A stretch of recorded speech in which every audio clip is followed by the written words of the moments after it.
I guess we're finally recording and everything. Fantastic.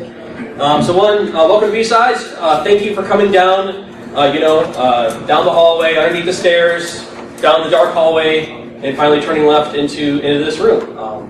Appreciate you guys coming here. My name is Sweatervest Tony. Also known as a Cube Wombat. That's my Twitter handle, and that's my blog. If you want to read a bunch of cool articles. So here to talk about So you want to be a cyber threat analyst, huh?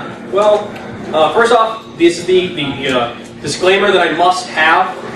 This is not a presentation. It's all based on my opinion. It doesn't have anything to do with the people I used to work for, may work for in the future, currently work for, anybody else. I'm a big giant dumb head and don't know what I'm talking about.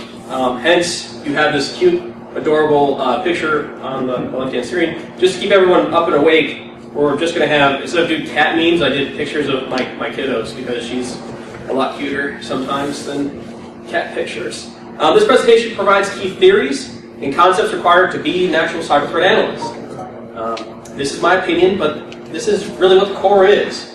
If you look back at a lot of the briefs and videos about cyber threat analysis that's out there, you're going to come across some of these very similar things, right? So if you're a brand spanking new to being a cyber threat analyst, you want to break into the field, thanks for coming, and I hope this kind of helps out. If you are a cyber threat analyst, been doing this for a while, hopefully this is my lessons learned. Some of the stuff you won't find in other people's briefs is just my personal opinions on making our lives easier, what made my life easier throughout the well over 8 years of doing it. When I first broke in, the very first thing I did, I started asking questions like, okay, cool, you're going to be a cyber threat analyst. It's like, all right, cool. What is that? They're like, don't worry about it. Just sit down in this chair right here and open up your browser. Yeah, this is Linux. This is awesome. I'm like, all right, cool. This is Linux. This is great. And they're like, hey, so this is Wireshark. And they're like, this is the folder where all the PCAPs are. Deuces. I'm like, okay, cool. Start looking around. I'm like, what the hell is this? He's like, yeah, I was wondering that too. That's a weird protocol, man. I don't know what the hell that is. You figure it out though. See ya. What the? First day on the job, right? I saw another guy I knew pass by, and I was like, hey dude, you're really smart. Like, what the crap is this? He's like, oh, yeah, that looks really weird. That doesn't look good at all. Let's figure out what that is. I'm like, well, how do I do that? They're like, Google. Like, all right, cool, man. That's awesome. And that's kind of how it is sometimes as a cyber threat analyst, honestly. But the good news was that I actually had a lot of mentors. I really did. And I got really lucky in who I got to learn from. There were these things called theories out there. You had the Lockheed Martin kill chain at that point. You had the EC Council phases of attacks, so people would actually talk about attacks. And what was really awesome is I got to learn about from kind of like second tier down from one of the guys who wrote the Diamond Model of True Analysis. So I got to learn about that before it was even published out on the outside. So I got really, really blessed and lucky. It was really interesting though, is at that time, they were still working a lot of this stuff out too. And since then there's been a lot of changes in the cyber threat analysis. A lot of these theories have actually been worked out and kind of massaged out. But looking back 8 years later, for a new analyst, that's kind of what it is. It's like, oh yeah, this is Wireshark, and yeah, look at that snort head over there. Have fun. Hence this presentation. So if I had to do it again, this is what I wish someone would have sat down and been talking about. So listen, figure out your environment. Not like a security sense. Screw that security stuff. You'll figure it out as you move along. Figure out what your environment is. Communicate and organize yourself like a business. Screw that other intelligence, higher up, whatever. Think about it like a business. You're producing things. Pick a risk analysis model and stick with it. Choose your own attack phases. It does not matter which attack phase you adhere to. Just the fact that you understand how that works, now you can incorporate it. Mitigation and understanding. A lot of people are like, oh yeah, I have a snort software for it. No. Why are you pushing that mitigation? What does that actually do for you as an organization? And how do you actually communicate that up is all important things to keep in mind. If you only remember one thing from this talk, if your brain's making new, I hope that you will be Googling as you walk out here, the Diamond Model of Intrusion Analysis. Please, the Diamond Model of Intrusion Analysis. If you don't know what that is, that's okay, and even if you've been doing it for a long time, still don't know what it is, it's okay. It's just going to be, it's so useful, It's like doing math with a hand, on pieces of paper, if you will, and suddenly realizing there's a calculator out there. If that makes any difference. The pyramid page, we're going to talk about that and how it actually relates to cyber threat analysis. And if we have time, We're going to talk about trying to avoid being Alice in Wonderland, running down weird rabbit holes as much as humanly possible. Some tips that have worked for me may not work for you, but it's worked for me in the past when I've managed a lot of other cyber threat analysis, or analysts, I should say. How to support a SOC and play matchmaker with that security team. And finally, our more recommended courses, certifications, reading, and hopefully a means to actually break into the industry. So cyber threat, what? This is the problem right now. There's no, in this infancy that we are in right now. It's 8 years, but no one really has a good solid grasp of what cyber threat analysis is. They'll say, hey, my analyst is going to do, analysis. They'll sometimes work as a second tier backing up a SOC. Sometimes you'll do intelligence work. Sometimes you won't do any of that in any way, shape, or form. Sometimes you'll work for a CTO. Sometimes you'll just be sitting there, hating yourself, writing snort signatures all day long. But it's because the industry itself hasn't defined it yet. But that's okay, because these things, these concepts, they're going to be applicable to whatever kind of job you actually run into. I blame it kind of on the fact that there's not a whole lot of formal training out there. And the training pipelines aren't really there yet. CompTIA just released their CSA. That might be promising. I don't know. I'm not hip to the CompTIA to that CSA plus, but it holds a lot of promise. It's in between CASP and Security Plus, which is kind of where, in a lot of respects, you are. Right? You're still not very technical, but you still have to explain things to a manager who might have that CASP. There's SANS 4578. It's written because guys actually were tired of there not being a certification for cyber threat analysis. However, honestly, I don't have $5,000. If you do, that's awesome.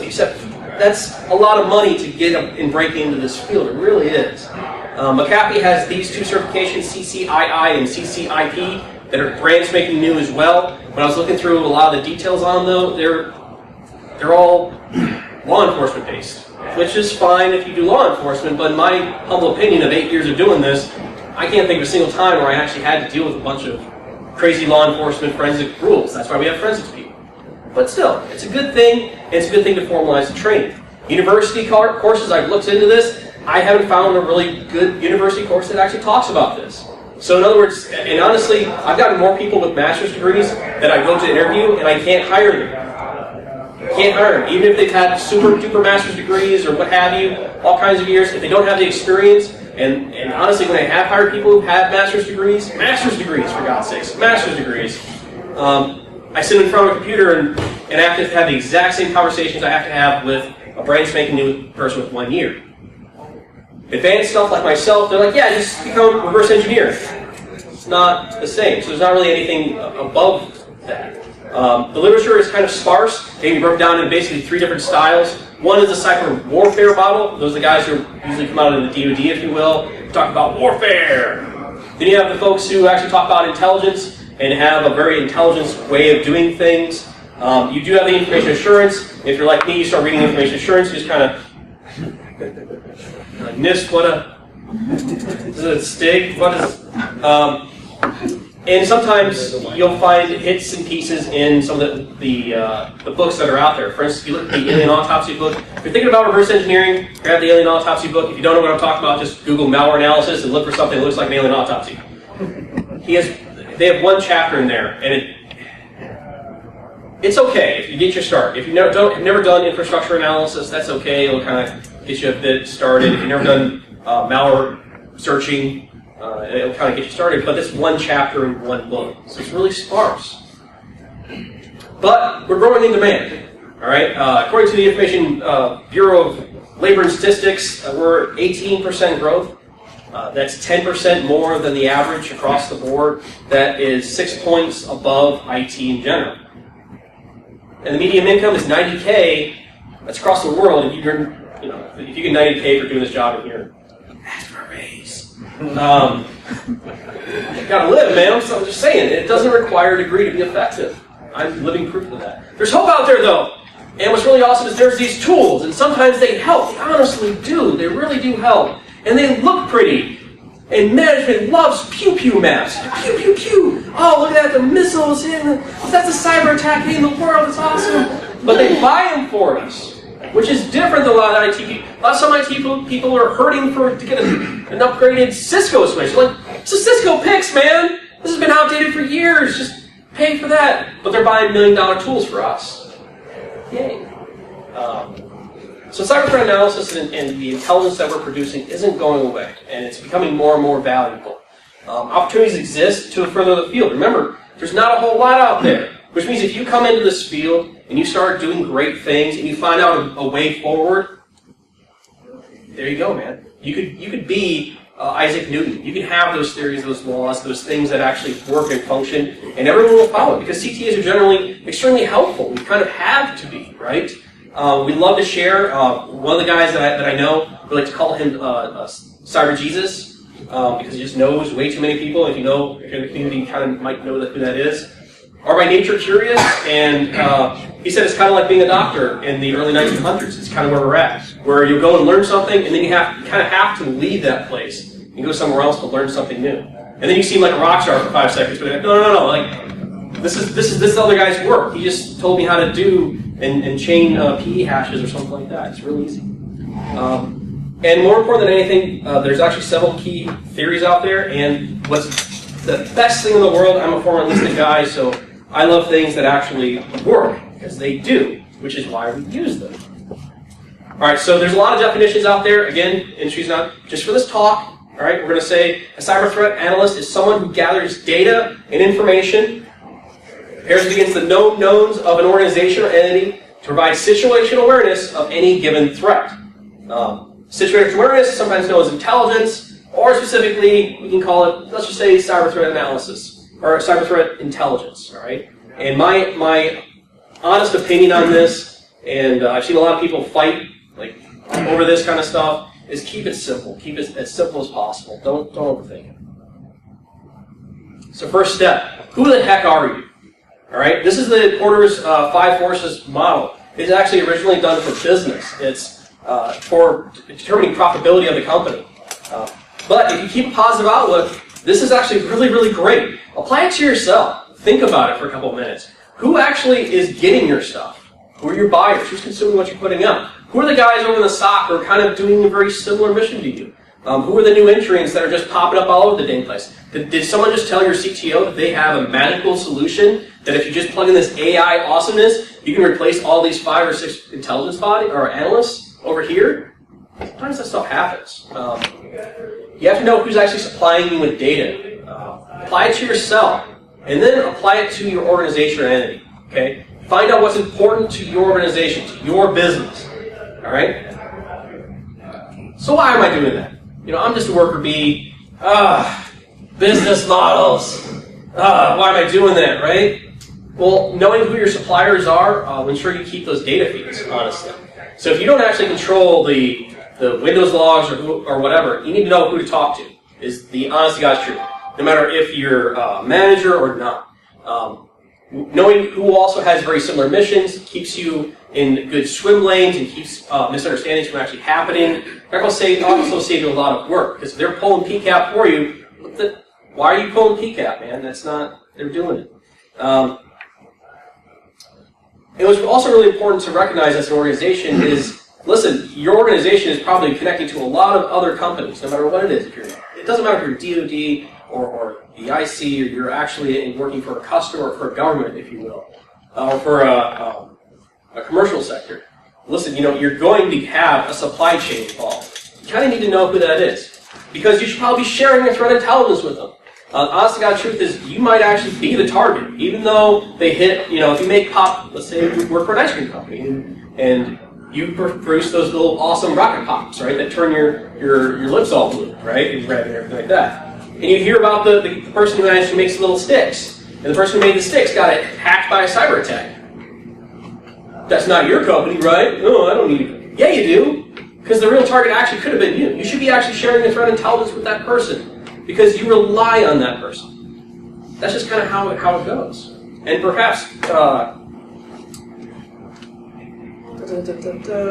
yeah, that's it. Sorry, sidetrack. All right, so communicating work like a business. All right, a lot of people are kind of fumbling over this in the area, right? They talk about intelligence. They're trying to apply intelligence models to this. My suggestion is to organize like a business. Why? Because you're producing something. Business models have been around for a very, very long time, okay? They know what they're doing. So organize yourself like a business, okay? Your inbound logistics, those are all the data feeds you're actually looking at, whether it's external or internal, right? How are you actually getting those? How are you actually evaluating those? Those are all the inbound logistics side of the house. Operations, that's you doing the grunt work, the grunt that everyone gets excited about, if you're me, if you will, of looking into something, of going down those rabbit holes. But guess what?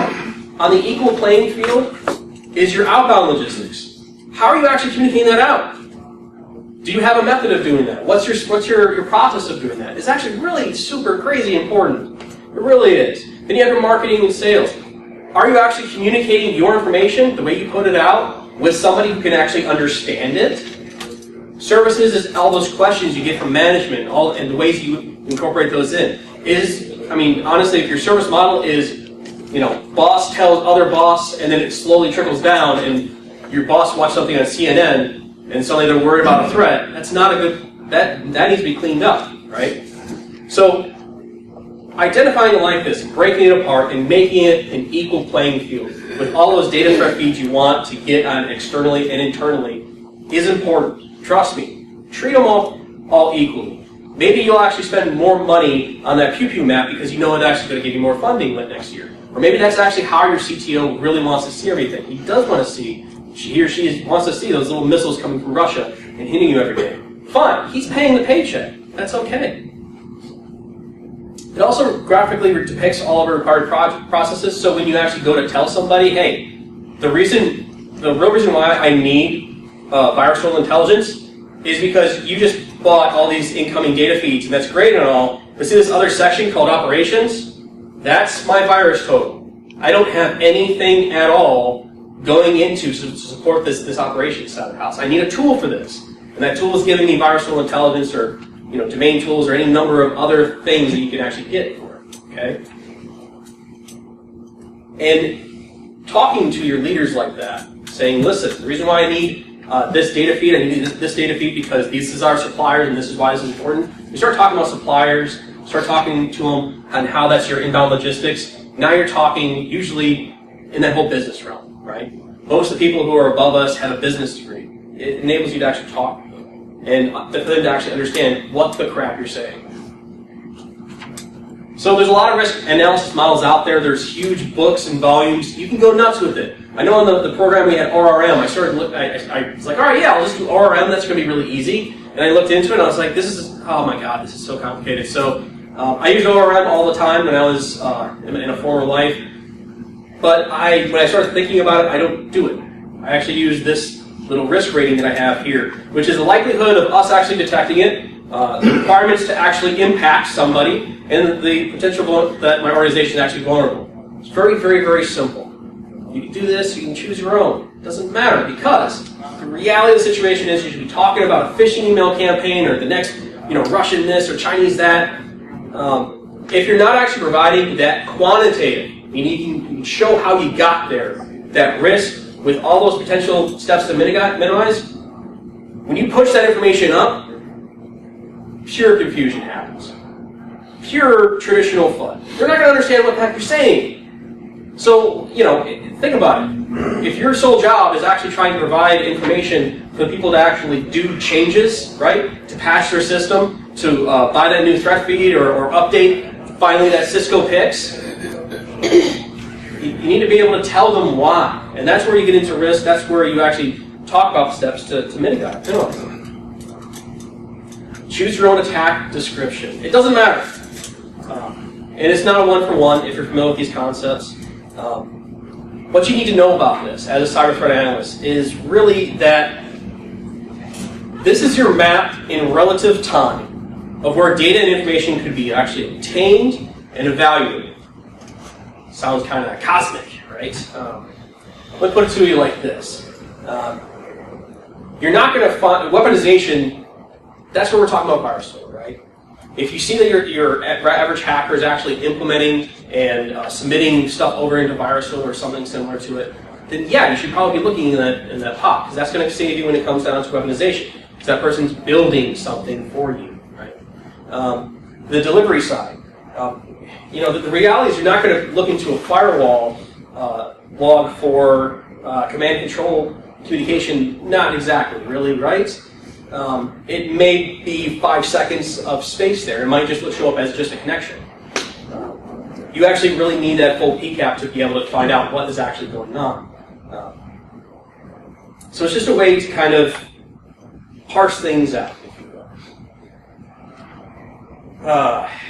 So if you want to learn more about Lockheed Martin Kill Chain and EC Council, you can go and get your CEH. They'll have all kinds of information on EC Council. Lockheed Martin Kill Chain, it's free. You can go and download it right. It's probably about time you actually get out of here. If I can ask, I have a hard time just keeping up with my regular Twitter feed. How are you sucking in all this data and really getting it? Because there's just too much is going on worldwide when it comes to cyber. I mean, are you and your team like saying, I'll take these APTs, I'll take these APTs, and you take those APTs? I mean, how are you divvying up that workload so that it's not too overwhelming? So honestly, my thoughts on that, and one, that's incoming logistics for everyone who's keeping track. Honestly, we look at it and we don't care about if it's Russian or Chinese or whatever it is. That's not C&D focused, right? Yeah. I can't be like, oh, well, the Chinese are hitting us, we should care. Oh, the Russians we don't care about them. So when I start prioritizing, I really do look at the risk, okay? I would look at what is actually occurring. If a new piece of malware comes out and I have mitigations already in place that I know will stop that, then no, I'm not going to spend a whole lot of time reading that report. And for a lot of things can actually be automated, right? Data keeps coming in, so on and so forth. Does that help answer your question a little bit? No. I mean, even as an Intel guy in the Army, I just had too much Intel to review. That's right. And you didn't know what was really going to affect you until sometimes it was too late. No, I understand. I'll talk about it afterwards. I just want to let me get through this, and then we can probably talk offline.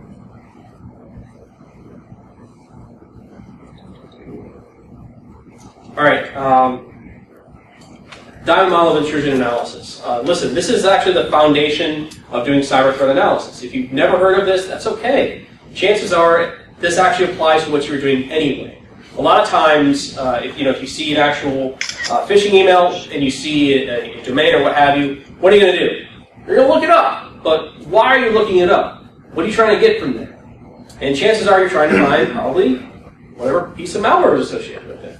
And the diamond model actually forms it up into a nice, wonderful little diamond. I didn't want to put it on here just because I'm weird. But you're looking actually for the capability, right? It breaks it down, all right? And if you think about it, back on our previous slide, right? You have your chronos, you have your weaponization, you have all these little phases of a regular little attack. But the reality of it is every single one of these phases actually has a little diamond. You're always going to have an attacker. You're always going to have the infrastructure they're using. You're always going to have the capability, the infrastructure they're using as well as the capability. It's malware or what have you, right? You're always going to have a victim. And it might change at every single phase of that diamond. Right? So it does get more complicated as we go along. What's really great about the diamond model, though, is it helps you put into focus all those different phases, right? And it puts yourself into focus. I'm looking for infrastructure and capability, or I'm looking for a capability that was used once they're actually inside the network, right? Once they're actually doing command and control. It helps you organize those different phases of attack into something that's a little tiny, itty bitty. And it also lets you expand out. So if you find that they use a particular piece of malware once they actually get inside of a Windows environment, right? You can expand that out, and you can actually see other victims that actually saw from the exact same attack. You can see the infrastructure they're using in your attack, as well as the old infrastructure they're using in the other ones. You can actually try and get more of that infrastructure. That's how we get down the rabbit holes, when we actually start digging into those kinds of things. But it keeps you sane. Because the moment you go from researching infrastructure on one tiny phase of attack to jumping all over the place into the capabilities and the malwares and all that kind of stuff, you're going to lose focus of what you were looking for in the very beginning. So that's my I covered it a little later, but that's actually one of the biggest key takeaways with the diamond model, is it keeps you sane, it keeps you doing everything the right way. It also blends itself really, really well with other concepts. If you have not read the full write-up on the diamond model and analysis, it's completely free. You can download it. If you really want to ask questions, I know he's probably going to hate me, he probably doesn't even know I'm actually briefing, but you can actually reach out to some of the people who actually wrote this on Twitter. And I know the guy, I'm not sure if he remembers me at all, but he's a really, really nice guy, and he actually answered a bunch of questions when I was just a small, dumb junior analyst. All right, so mitigation and defense in depth. So, defense in depth is made up of 3 different things. Your people, your technology, and operations. Operations meaning the processes you're actually doing. Technology being, your technology, and the actual people. And they say, hey, this is an industry standard best practice. You should actually have your mitigations coming through to the defense in depth. So what does that actually mean to us, right? It means that you actually have to, when you're reporting information out, you can't just say, oh, well, I have a source signature, it's fine. That's not enough. That's not fair.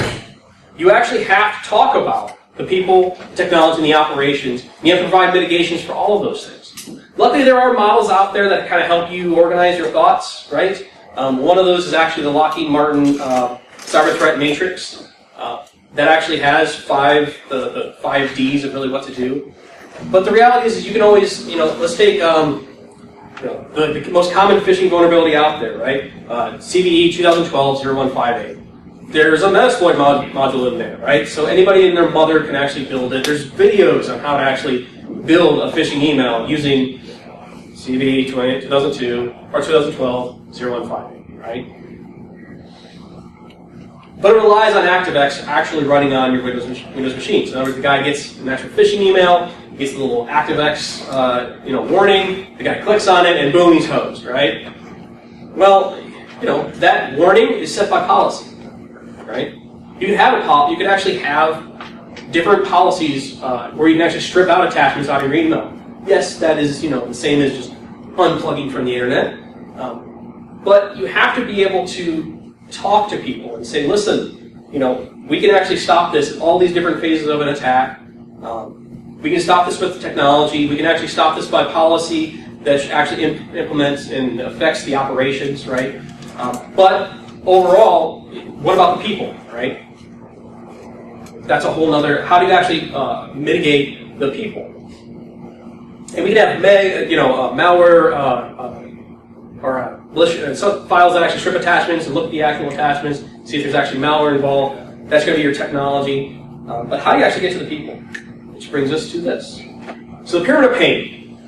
If you've never heard of it, it shows the relationship between the types of indicators you might use and basically how you're actually going to affect the adversary. But you know what's really funny that people don't talk about all that much? It's a double-edged sword. Meaning, I can throw in something to stop hash values. I can block IP addresses and domain names all day long. Network and host-based artifacts, there are tools out there which help you, right? The actual tools that they're using, the customized tools, whether it be generic or not. You can build rules for those, right? But the very top is TTP. And guess who's at the TTP? People, right? Those people. So, yes, it's tough on the adversary when you get to change those TTPs. But, tell me a good way to stop someone from clicking on that link sent to them in a phishing email. That's a really hard thing to do. Right? So it's a double-edged sword. And you need to understand that as you're presenting all of your other mitigations. Okay? And honestly, if you ever want to see any of the indicators of compromise, you hear that term, you will hear that term if you're a cyber threat analyst thrown out everywhere. The vast majority of those will really be sometimes talking about the tools, but most of those are actually going to be your network and host-based artifacts. And, we love us chucking around some domain names and IP addresses. That gets chucked around like crazy. So if you ever hear the term IOC, this is what they're actually talking about. Okay? And this is actually, honestly, how you should evaluate it. and maybe perhaps how you should weight getting those data feeds of all that information. All right, so dance break to summarize. All right, so CTAs evaluate data and information from cyber intrusions, aka activity chains. All right, that's multiple attacks going on, with a focus on those chains with a similar or could impact their organization. The attacks can be broken down into their phases, which is really great. Each phase has at least one diamond model composed of 4 constants: an actor, a victim, an infrastructure, or the capability that we're running. And CTAs, well, they know their environment, relatively speaking, honestly. And current mitigations. Armed with that knowledge, we can actually provide situational awareness and intelligence. That situational awareness and intelligence, if you will, should all be based off of a quantitative risk to try and lower the actual threat to an organization. Those mitigations should be holistic. They should encompass those wonderful people, technology, and operations. And if you really want to, my humble opinion, and something that might be really useful to you, is to break them down even further into network, what you do actually for host space, what you can do for organizational policy, break them into O&M, O&M meaning someone actually patching their system, but it could also mean the actual security that you're running against it to actually harden it in the first place. And lastly, of course, training and awareness to your users to hit that top tier of the pyramid of pain. And also, always keep in mind that the fact that you look at that pyramid of pain and know for a fact that a lot of these will be either bypassed or bypassed at a certain level. Whether it's going to be really easy, like a hash file, or an IP address that can be bypassed, or if you're actually going to try and keep on pinging on that really hard to hit top tier, which is, of course, just a user clicking on a stupid link. And I think we definitely have time. Awesome. So now we're just going to cover the tips on collaboration, avoiding being Alice in Wonderland, SOC, and recommended courses. So tips on collaboration and pivoting. Honestly, set time limits. That whole operations piece, 4 hours, is my humble opinion. Don't go beyond that. If you're looking into one piece, one indicator, one piece of that diamond, and you're starting to grab information on that piece of malware, and you hit the 4-hour mark without finding anything new, stop. I've seen people go a week looking into one piece of malware. And they have the entire life story, but they got that entire life story in the first 8 hours. The rest of the time, they're just like looking into looking into secret blogs over in Russia somewhere. Like, this guy actually was talking about it. Just relax. Gone down the rabbit hole. So set time limits. Otherwise, we'll go bananas. No matter who talks about it, automation is no substitute for talking with your fellow analysts. All right? Yes, you did get that report in an automated fashion. Fantastic. But if you ever actually reached across and talked to the guy who submitted that report, half the time, especially in certain areas, you'll type up a report and it'll go out. You look at the report and go, that's missing a lot of context. So talking with the actual analyst who submitted that report will be able to tell you what's going on. Some of those guys are as easy as a phone call, or girls, I should say, or an email, sometimes even as a Twitter account connection, right? Sanity check your findings always. I've seen, again, there's a certain mutex that is always used for flash drives, for instance. When you see a flash drive malware, they'll say something like CTF50, blah, blah, blah, blah, blah, onto it. I've seen guys go bananas, just talking about that. They're like, oh my goodness, I've got it all. The Indians are involved, and these ransomware guys are involved, and the Chinese are involved, and the Russians are involved, and the people in North, oh my God, it's all connected! No, not at all. That's not how that works. But sometimes it is really hard, even for me, when I'm looking through stuff, and you gotta have some kind of sanity check. Because you might miss a domino. Honestly. What I mean is you're actually constantly building something related to something else. So if one of those dominoes falls or gets pulled, then all your theory just goes down the poop. So having someone come around and actually fact check it, sorry, is really important. Look into one indicator at a time, and one section of the time model at a time. Always take lots of notes, which is just kind of, important. Always make sure you actually include your links. Because sometimes when you're chasing the rabbit, you'll go a week without ever, like, where did I find this connection? And you have to redo all your analysis. And ask questions, even the dumb ones, and you may actually be surprised. And of course, how to be a good matchmaker. So, despite the political climate, the word fences, all right? So Robert Frost said it first, he said, good fences make good neighbors. And the reality is it does. But that poem is actually talking about two people coming together and talking about those fences. And that's the reality, man. Talk to your SOC analysts. Talk to the guys who are doing your data feeds. Talk to the people that are outside of that bubble that we already kind of defined earlier on. Talk to them. Find out how they can actually talk back and forth. Mend the wall, if you will, to make sure you're actually passing the right information. You still have your specific swim lanes, but you're able to talk back and forth. It's as simple as that. It really is. Well, I should say, it's as simple as saying it, and then as difficult as actually dealing with some, people, which could be really, really difficult. And with that, don't talk to management. Honestly, sometimes management is not your best friend. It always depends.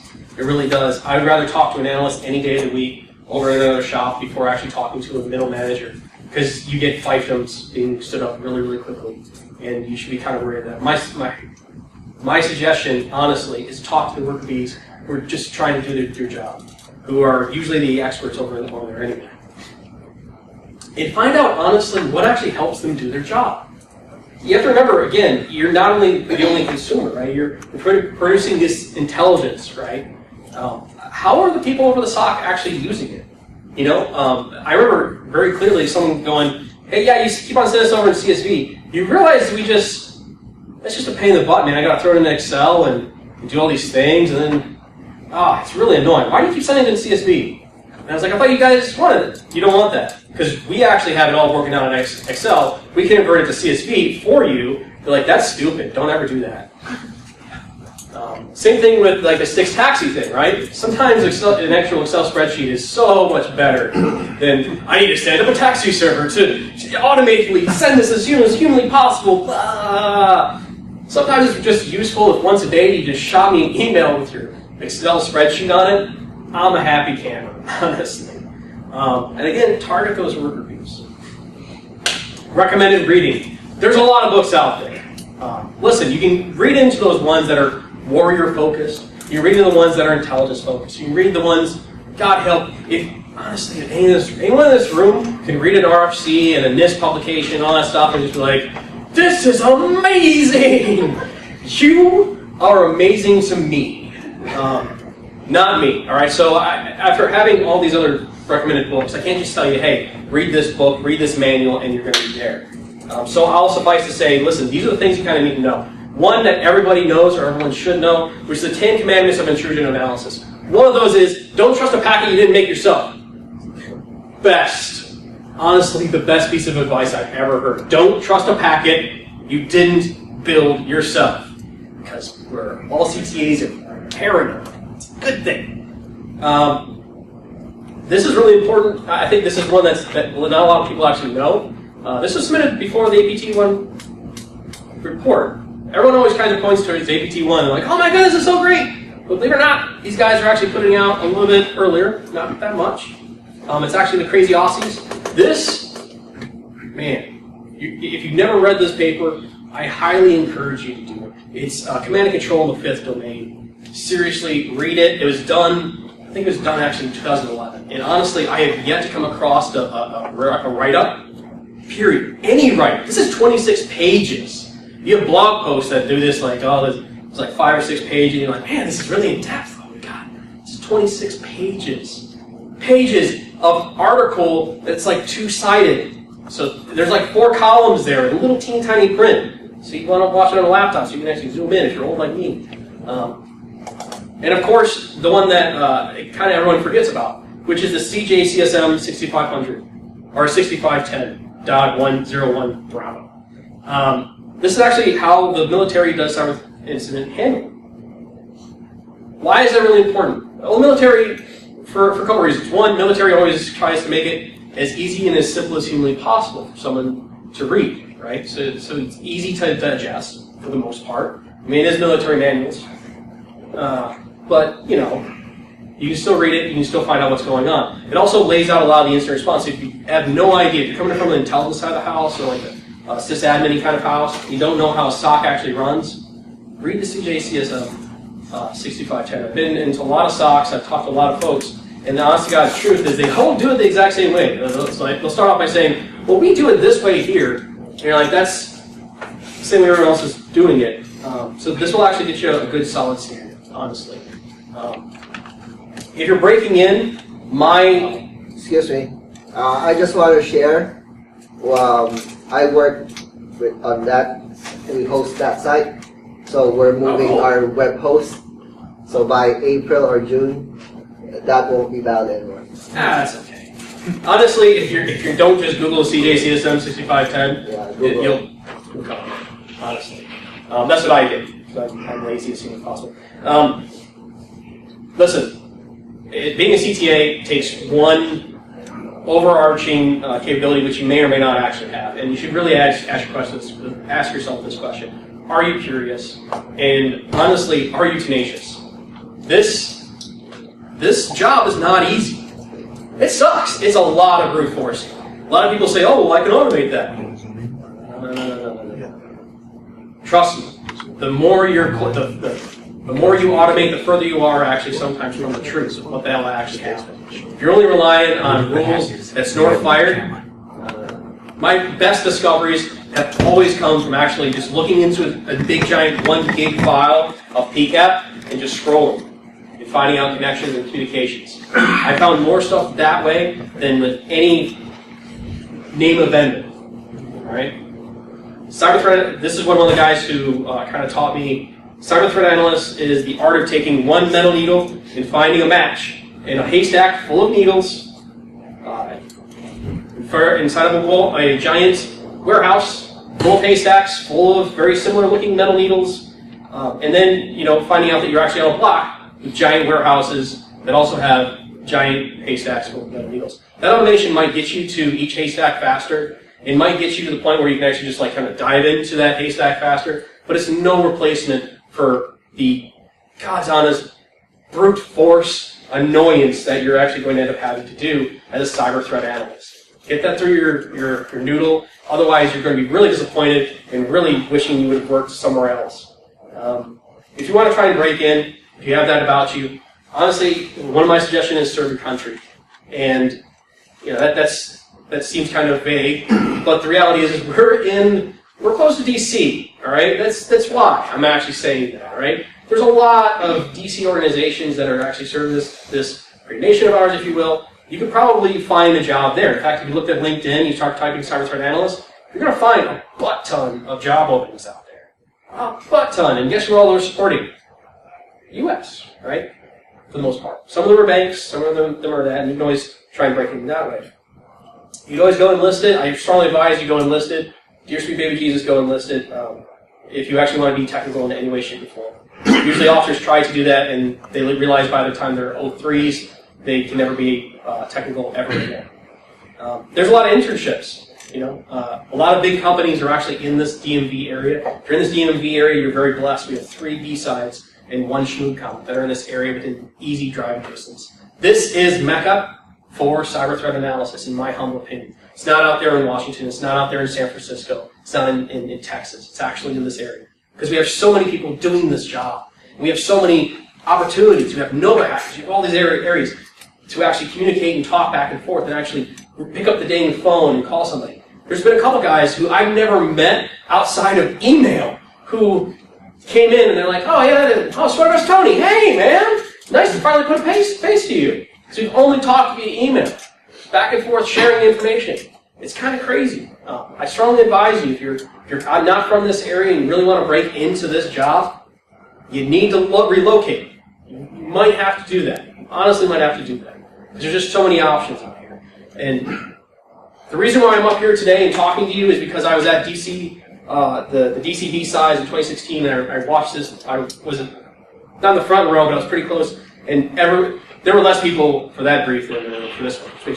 Actually, there were probably more over there, because that guy is really smart and He talks really well. I don't talk so good. You can watch his YouTube video right here. Join the InfoSec community. Come out here, brief. Come out here and volunteer for BSides. Talk to people. Join one of the hacking groups. There's all kinds of ways to actually break into and start talking to folks around. And again, CTAs, man, we're all about sharing. We really are. Because we're all trying to figure it out in the end. All right, and it's 9:48. So, questions? Good. Can you talk about your life at work? Like, how's your schedule? Like, so what's really great is when you're in a CTA, 9 times out of 10 it's a 9 to 5 gig. Generally, it's not you're not on a watch. Generally, you were never on call.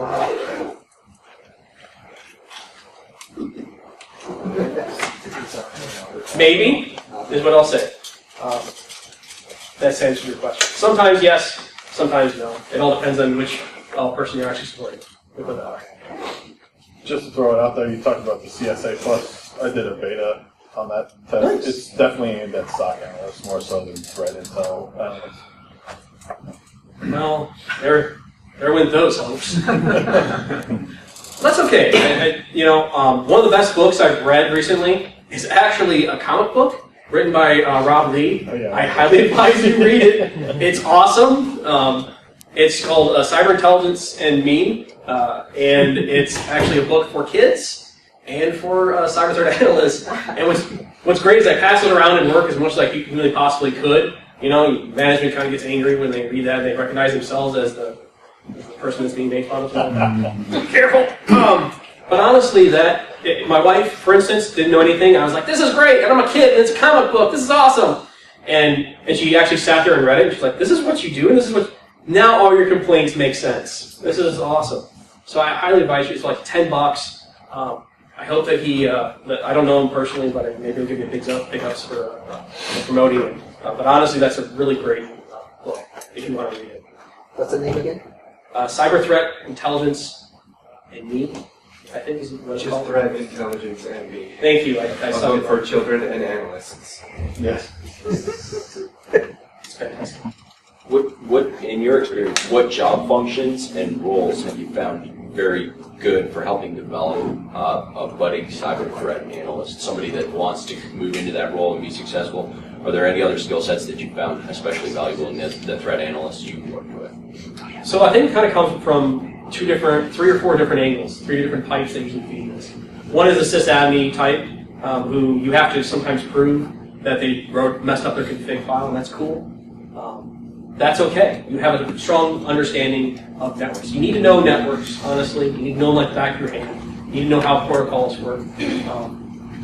So you can actually take on network guys. Honestly, you can. You can take on guys who just did policy. Because listen, a lot of the policy stuff, those are the guys who actually can read this at publications and tell you exactly how to change that. You can get people who only have worked in Linux, bring them into this environment and talk about how Windows. They'll laugh a lot about like, hey, you can do this? This is crazy. PowerShell? I'm back at home, man. This is awesome. Those feed in correctly. The guy's truth is, I've met guys who've had, and women especially, actually, I found that women actually make better analysts than anybody else, honestly. But it all depends on your curiosity and your tenacity to Google and do research. And that's something, I know that's a punt of an answer, man. I'm sorry. But that's the honest to God's truth. Is you can take somebody who has no experience. And I've seen guys who had no experience, literally a kid. He just went through my class and everything like that. And he was a second day. I was like, hey man, can you check out this rule alert for me? And she found like APT threat actors in this like huge organization that no one even when he produced his work, he had people saying, that can't be possible. And he's like, no, seriously, look at my work. And it's like, oh my God! So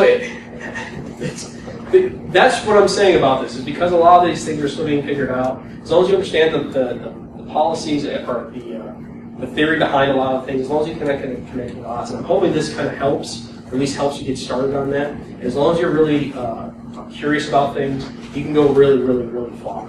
You really can. You said you're enlisted? Was your enlisted? I can't say that because this had to all go through pre-pub. so I can talk about it afterwards, but not in the public space. Anybody else? All right, cool. Well, you can find me on at CubeWombat if you need to contact me. You can also read my my crazy shenanigans on CubeWombat.com. Please forgive me for not posting all that much. And that's me. Thanks for coming out. Will you share the PowerPoint? Yes, I think so. And I'll actually probably show that in the slide share probably shortly. On the website, right? It'll either be on the website or I'll actually talk about it on Twitter, and I'll probably post it up on SlideShare. Plus, we are recording, I think, still, so you should be able to catch this whole thing. But yes, I will share these slides. Thank you. Thank you very much, and thanks for coming to BSides.